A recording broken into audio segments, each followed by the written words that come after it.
चलिए मित्रों, शुरू करते हैं अपना आज का करंट अफेयर। देखते हैं हमारी आज की जितनी भी महत्वपूर्ण खबरें हैं सभी पे विस्तार से चर्चा और विश्लेषण करते हैं।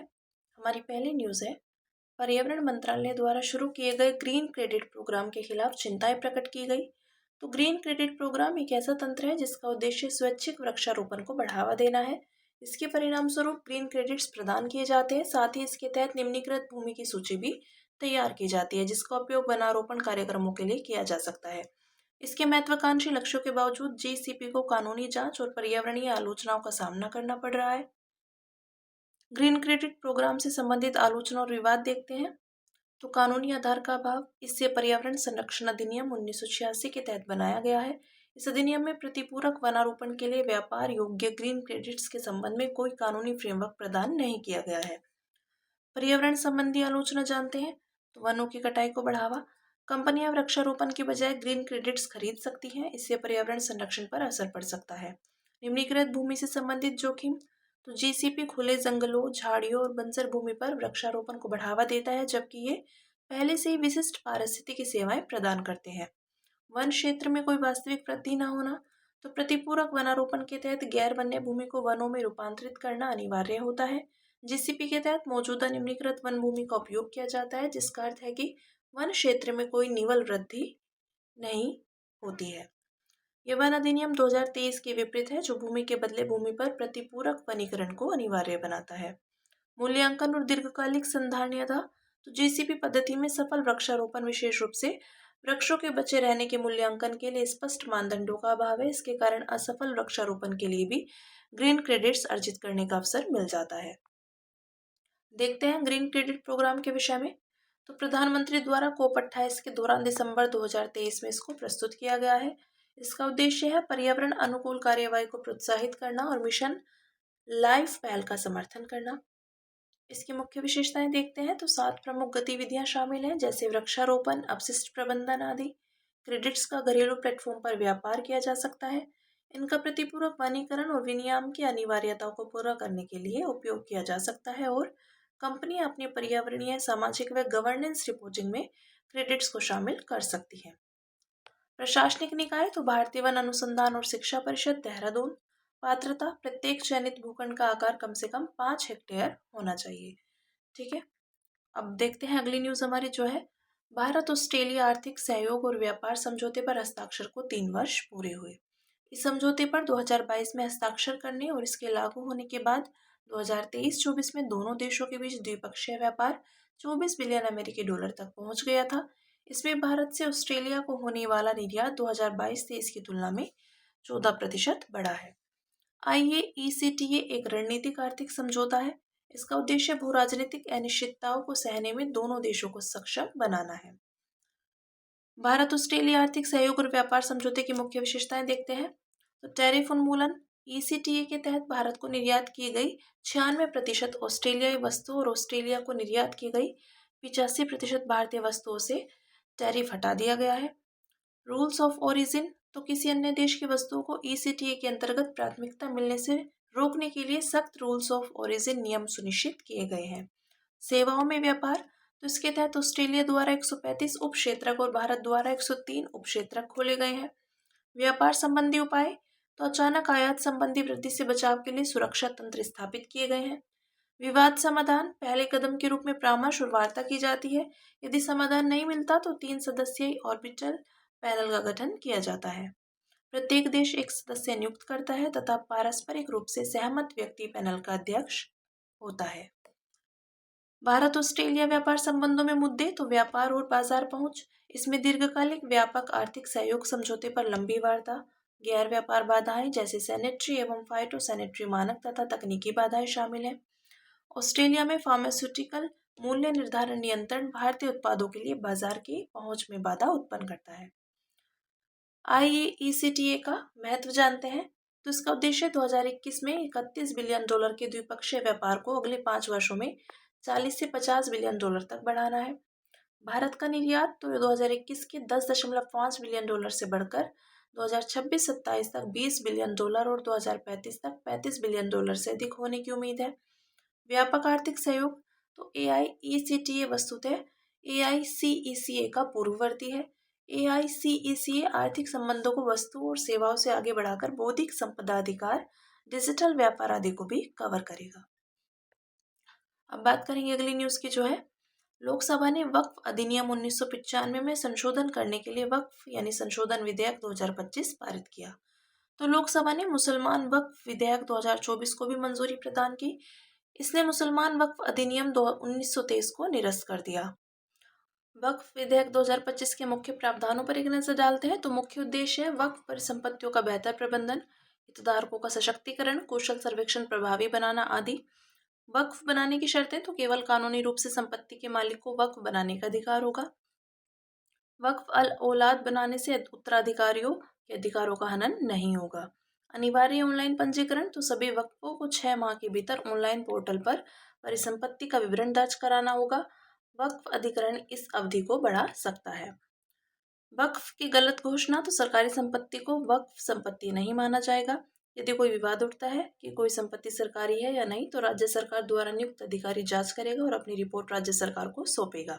अभिलेखों का निरीक्षण, तो ये कार्य भारतीय साक्ष्य अधिनियम 2023 की धारा 75 के तहत किया जाएगा।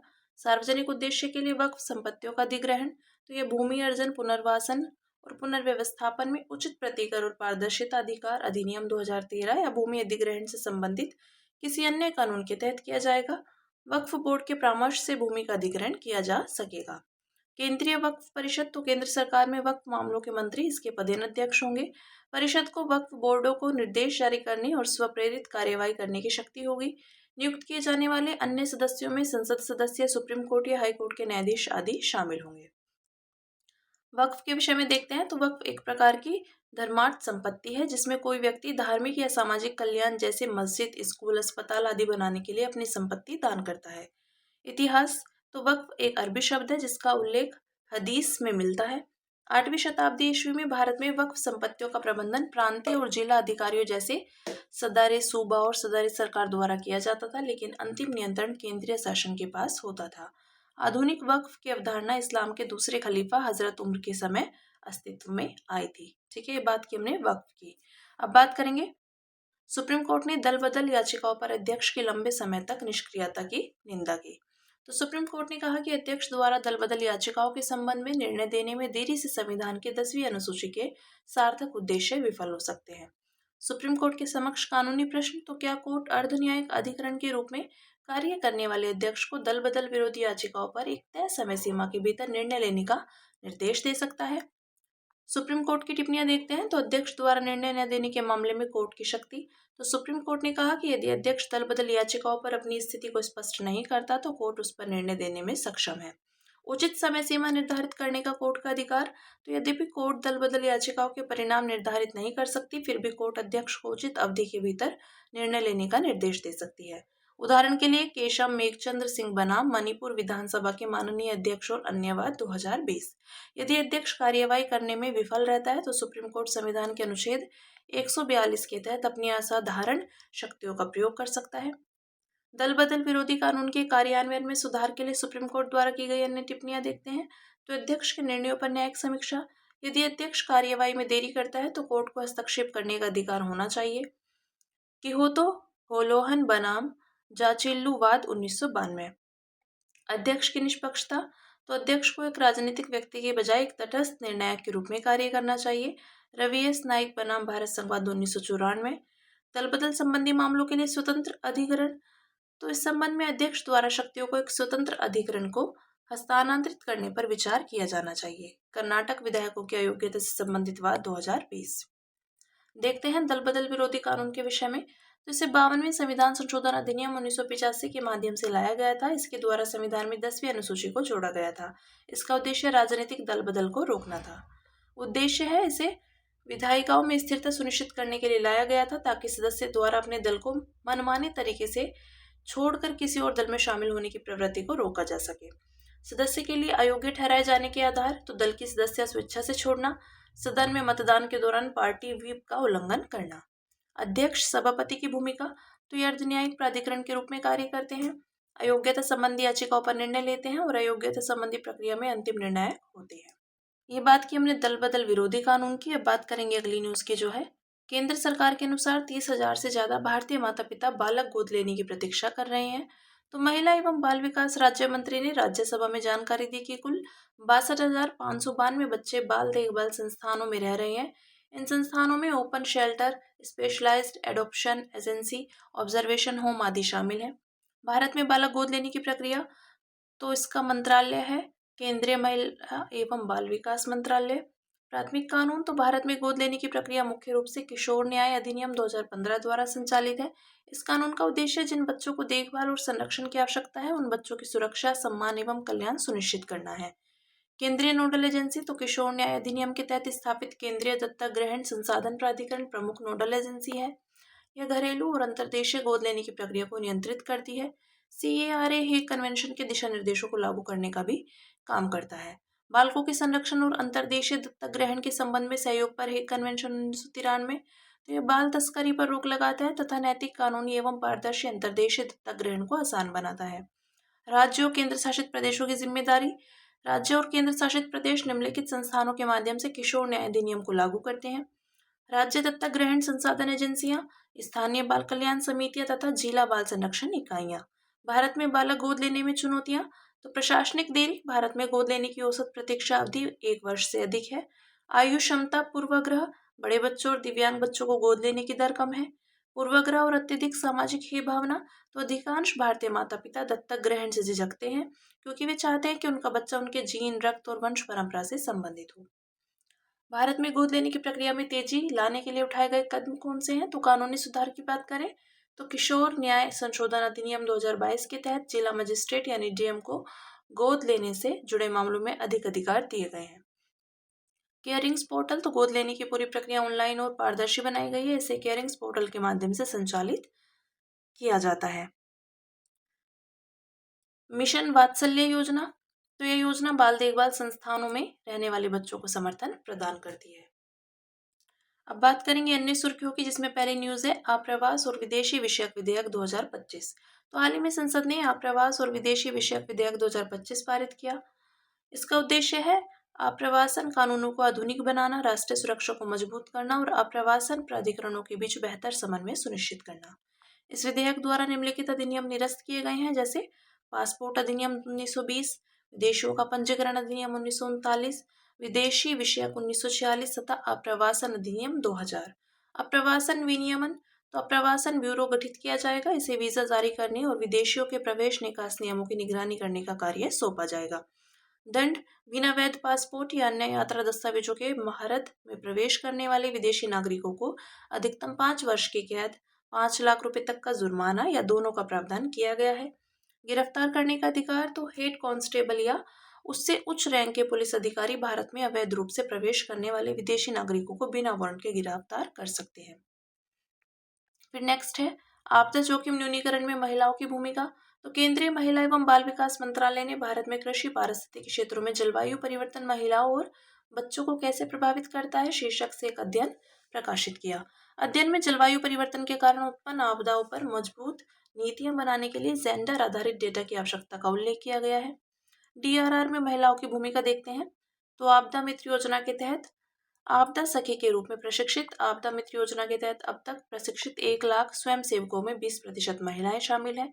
अहमदाबाद में SEWA का हीट माइक्रो इंश्योरेंस प्रोग्राम, यह अत्यधिक गर्मी की वजह से हुई आय की क्षति की भरपाई करके अनौपचारिक क्षेत्र में कार्यरत महिला श्रमिकों को हीट वेव के दौरान सुरक्षा प्रदान करता है। फिर है ओडिशा राज्य आपदा प्रबंधन प्राधिकरण में जेंडर सेल, तो यह आपदाओं और चरम मौसमी घटनाओं से संबंधित जेंडर आधारित डेटा एकत्र करता है। फिर नेक्स्ट है हर्ड और मैकडोनाल्ड द्वीप।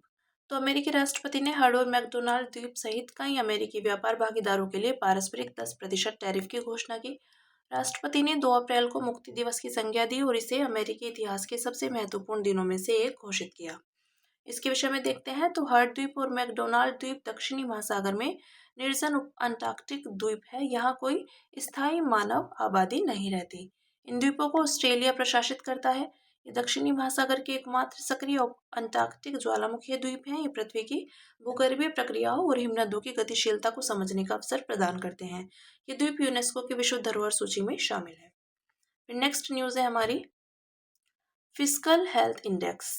तो संयुक्त फिस्कल हेल्थ इंडेक्स को भारत के नियंत्रक और महालेखा परीक्षक द्वारा वित्त वर्ष 2022-23 के डेटा का उपयोग करके तैयार किया गया। इसके विषय में जानते हैं। ये नीति आयोग की एक पहल है।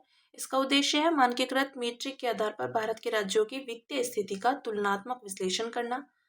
कवरेज, तो इस सूचकांक में भारत की अर्थव्यवस्था में योगदान, जनसंख्या में हिस्सेदारी, कुल सार्वजनिक व्यय तथा राजस्व और समग्र वित्तीय स्थिरता के आधार पर 18 प्रमुख राज्यों को शामिल किया गया है। मुख्य उपसूचकांक दिखते हैं तो व्यय की गुणवत्ता, राजस्व संग्रहण, वित्तीय अनुशासन, ऋण सूचकांक और ऋण चुकाने की क्षमता। शीर्ष प्रदर्शन करने वाले राज्य, ओडिशा इस सूचकांक में शीर्ष स्थान पर है। इसके बाद छत्तीसगढ़, गोवा, झारखंड और गुजरात का स्थान है। फिर नेक्स्ट है, भारत ने इस्पात खरीद नीति को सख्त किया। तो हाल ही में संशोधित घरेलू स्तर पर विनिर्मित लौह और इस्पात उत्पाद नीति 2025 जारी की गई। यह नीति सरकारी एजेंसियों द्वारा खरीद में देश में विनिर्मित लौह और इस्पात उत्पादों को प्राथमिकता देगी। संशोधित नीति के मुख्य बिंदुओं पर एक नजर डालते हैं तो इस नीति के निम्नलिखित उद्देश्य हैं। सरकारी अनुबंधों में देश में निर्मित इस्पात को प्राथमिकता देना, व्यापार प्रतिबंधों से निपटने के लिए रेसिप्रोकल क्लॉज लागू करना और पूंजीगत वस्तुओं में देश में मूल्य संवर्धन को अनिवार्य बनाना। नीति के तहत प्रतिबंध 200 करोड़ रुपए मूल्य तक के इस्पात की खरीद से संबंधित अनुबंधों में ग्लोबल टेंडर इंक्वायरी पर रोक। हालांकि सक्षम प्राधिकारी की मंजूरी से विदेशी कंपनियों को इसमें भाग लेने की अनुमति दी जा सकती है। देश में मूल्य संवर्धन, तो भट्टियों और रोलिंग मिल्स जैसी पूंजीगत वस्तुओं में देश में कम से कम 50% मूल्य संवर्धन अनिवार्य किया गया है। फिर नेक्स्ट है सेंटिनलीज। तो एक अमेरिकी नागरिक को उत्तर सेंटिनल द्वीप के प्रतिबंधित जनजातीय आरक्षित क्षेत्र में अवैध रूप से प्रवेश करने के आरोप में गिरफ्तार किया गया। सेंटिनल द्वीप अंडमान और निकोबार द्वीप समूह का हिस्सा है। यह द्वीप सेंटिनल लोगों का घर है। यह दुनिया की अंतिम संपर्क रहित जनजातियों में से एक है। इसके विषय में देखते हैं। जनजाति विशेष रूप से कमजोर जनजातीय समूह यानी पीवीटीजी के रूप में वर्गीकृत है। ग्रेट अंडमानी, जारवा, ओंगे और शोम्पेन अंडमान एवं निकोबार द्वीप समूह के अन्य पीवीटीजीएस हैं। केंद्र ने इन जनजातियों के पारंपरिक क्षेत्रों को आरक्षित घोषित करने के लिए अंडमान और निकोबार द्वीप समूह विनियमन 1956 लागू किया है। इसने अधिकृत लोगों को छोड़कर सभी व्यक्तियों के प्रवेश पर प्रतिबंध लगा दिया। जनजाति के सदस्यों की फोटो लेना या फिल्मांकन करना अपराध है। फिर नेक्स्ट न्यूज है देवराय प्रथम। तो हाल ही में देवराय प्रथम के राज्याभिषेक को दर्शाने वाली दुर्लभ ताम्र पट्टिकाओं का बेंगलुरु में अनावरण किया गया। विजयनगर साम्राज्य से संबंधित ये ताम्र पट्टिकाएं संस्कृत और कन्नड़ भाषाओं तथा नागरी लिपि में उत्कीर्ण हैं। इनके विषय में देखते हैं। ये विजयनगर साम्राज्य पर शासन करने वाले संगम वंश 1336 से 1485 के शासक थे। निर्माण, तो उन्होंने तुंगभद्रा नदी पर एक बांध का निर्माण करवाया था। इससे विजयनगर के नगरों और गांवों के लिए नहर द्वारा सिंचाई संभव हो सकी थी। विजयनगर का गौरव और विदेशी यात्रियों के विवरण, तो 1420 ईस्वी में इतालवी यात्री निकोलो डी कोंटी ने विजयनगर का दौरा किया था। निकोलो डी कोंटी ने विजयनगर की राजधानी की सुंदरता, भव्य स्थापत्य कला और समृद्धि की प्रशंसा की है। फिर नेक्स्ट है राष्ट्रीय पोलियो निगरानी परियोजना। तो केंद्रीय स्वास्थ्य और परिवार कल्याण मंत्रालय ने नई संक्रामक बीमारियों पर नजर रखने के लिए राष्ट्रीय पोलियो निगरानी परियोजना का उपयोग करने की संभावना जताई। इनके विषय में देखते हैं। ये भारत सरकार और विश्व स्वास्थ्य संगठन के बीच सहयोग पर आधारित एक पहल है। यह परियोजना 1997 में शुरू की गई थी। इसने एक्यूट फ्लेसिड पैरालिसिस पर नजर रखने के लिए एक मजबूत प्रणाली विकसित की है। इससे पोलियो के संभावित मामलों का पता लगाने में मदद मिलती है। महत्व, यह परियोजना पोलियो टीकाकरण अभियानों की योजना बनाने और निगरानी रखने में महत्वपूर्ण भूमिका निभाती रही है। इससे पूरे देश में टीकाकरण का उच्च कवरेज सुनिश्चित हुआ है। भारत को 2014 में पोलियो मुक्त घोषित किया गया था। 2025 में एनपीएसएपी द्वारा पोलियो निगरानी को राष्ट्रीय रोग नियंत्रण केंद्र में एकीकृत कर दिया गया। एनसीडीसी एकीकृत रोग निगरानी कार्यक्रम का एक घटक है। अंत में बात करेंगे सुर्खियों में रहे व्यक्तित्व की, जो है छत्रपति शिवाजी महाराज। तो छत्रपति शिवाजी महाराज की 345वीं पुण्यतिथि 3 अप्रैल पर श्रद्धांजलि अर्पित की गई। शिवाजी महाराज का निधन 3 अप्रैल 1680 को रायगढ़ किले में हुआ था। इनके विषय में देखते हैं। शिवाजी का जन्म 1630 में पुणे के शिवनेर किले में हुआ था। वे पश्चिमी भारत में मराठा साम्राज्य के संस्थापक थे। 1674 में उन्होंने रायगढ़ में अपना राज्याभिषेक करवाया था। इससे एक नए युग की शुरुआत हुई जिसे राज्याभिषेक युग कहा जाता है। उन्होंने 8 मंत्रियों की एक परिषद अष्टप्रधान का गठन किया था। उन्होंने 1654 में कल्याण के पास मराठा नौसेना बल की स्थापना की थी तथा पश्चिमी तटरेखा पर कई किलेबंद नौसैनिक अड्डे बनवाए थे। उन्होंने गुरिल्ला युद्ध रणनीति विकसित की थी और 1659 में अफजल खान को पराजित किया था। ठीक है, ये बात की हमने छत्रपति शिवाजी महाराज की। तो हमारी आज की जितनी भी महत्वपूर्ण खबरें थी, हमने सभी पे विस्तार से चर्चा और विश्लेषण किया। अब इसी के साथ मिलते हैं कल अपनी नई खबरों के साथ।